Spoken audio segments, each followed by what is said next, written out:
Hello everyone, welcome back to the channel. এই দেখো, এই যে মন্দিরের সামনে মানে যেখান থেকে রাস্তাটা স্টার্ট হয়েছে এরকমভাবে লাইটিং করেছে, খুব সুন্দর লাগছিলো। তোমাদের সাথে পুরোটাই শেয়ার করলাম। আর হচ্ছে বাড়িতে গেলাম, বাড়িতে গিয়ে মার এক বান্ধবী এসছে, মার থেকে শাড়ি সব কিছু নেয়। তোমরা তো জানো আমার মা বিজনেসও করে। মা বললো একটু চা করে দে, আমরা দুজনে একটু কথা বলতে বলতে কাজ করি। অনেক দীর্ঘদিন থেকে দুই বান্ধবী চলছি চলবো।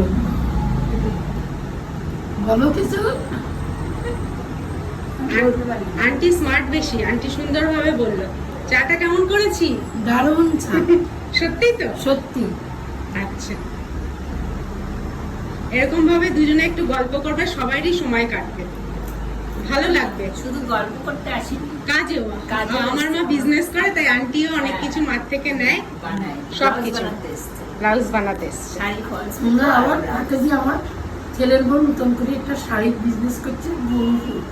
আচ্ছা কোম্পানিটা নতুন বনুফুল, সেটা আমি নিয়ে এসেছি। তোমাকে আমি সেই ভিডিওটা দেখাবো। আচ্ছা, ঠিক আছে। তোমার কাছে তো এখন মনে চলে যাবে যদি আমার হ্যাঁ। কোম্পানিটা